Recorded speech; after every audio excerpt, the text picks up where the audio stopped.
Okay, so to complete this question, we have to convert the moles of H2O, the moles of CO2, and the molecules of O3 to the desired units of atoms of oxygen. That will allow us to compare apples to apples and place these in the proper increasing order that the question is asking us for. So to start with, we're going to take 1 mole of H2O and convert it.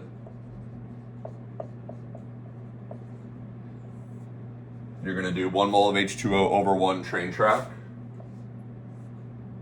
And we need to get from moles to atoms. In order to get from moles to atoms, we're going to pit stop in molecules first. So I know that 1 mole of anything is 6.02 times 10 to the 23rd of that thing. That's Avogadro's number.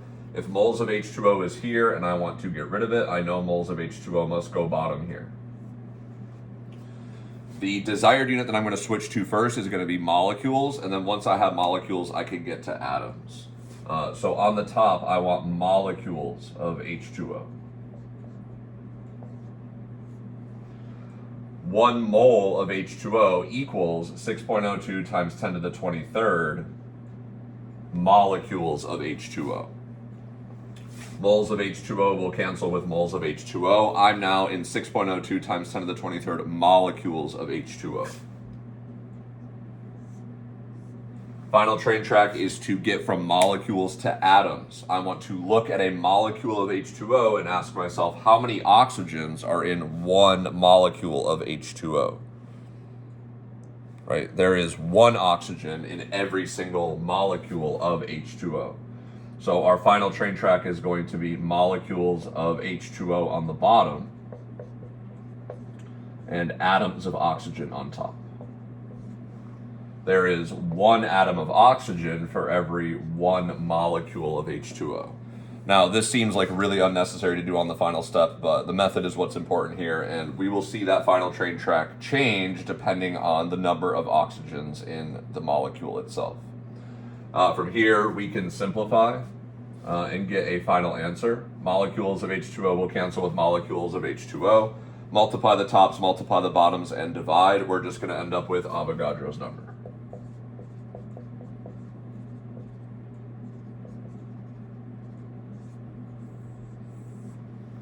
So 6.02 times 10 to the 23rd atoms of oxygen in 1 mole of H2O. Next chemical is 1 mole of CO2. We're going to approach this one the same way. Take 1 mole of CO2, put it over 1, and then train track. We're going to follow the same path here. I need to go from moles to molecules, and then I can get to atoms. I have to pit stop in molecules first before I can get to atoms. Same dimensional analysis tricks here. I'm trying to cancel moles of CO2, so it goes bottom. I'm trying to get to molecules of CO2, so it goes top. 1 mole of CO2 equates to 6.02 times 10 to the 23rd molecules of CO2. Now, the final train track here is going to differ. We need to go from molecules to atoms. So again, molecules of CO2 needs to be bottom. I'm trying to cancel it. And atoms of oxygen needs to go top. That's my desired unit, what I'm trying to get to. Now, for numbers, I want to look at a CO2, a singular CO2, and recognize that 1 singular CO2, 1 molecule of CO2, contains 2 oxygen atoms. Every 1 CO2 contains 2 oxygens. So put a 2 on top, 2 atoms of oxygen for every 1 CO2. You will see how everything cancels nice and pretty, right? Molecules cancels with molecules, moles cancels with moles. We're left with atoms of oxygen, and to simplify, we're going to do Avogadro's number times 2. So that's going to be 12.04 times 10 to the 23rd. And if we put it in proper scientific notation, that's going to be 1.204 times 10 to the 24th. And our unit is now atoms of oxygen.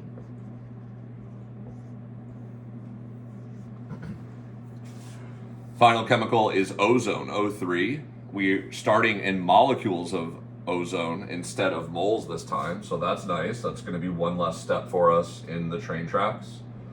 So take the number they give us, 3 times 10 to the 23rd molecules of ozone over 1 train track. we need to get from molecules to atoms. So we're kind of skipping to the middle if we were looking at the other two examples. I don't have to worry about this first conversion using Avogadro's number because I'm already in molecules. So if I'm already in molecules, I can go to atoms. We're going to put molecules of ozone on bottom. We're going to put atoms of oxygen on top, just like our final train tracks in the other two examples. We look at a singular ozone, O3. Every one molecule of O3 contains 3 atoms of oxygen. Molecules of ozone cancels with molecules of ozone, and this one is a simple, just one-step conversion. Multiply the tops, multiply the bottoms, and divide. We're going to end up with 9 times 10 to the 23rd atoms of oxygen.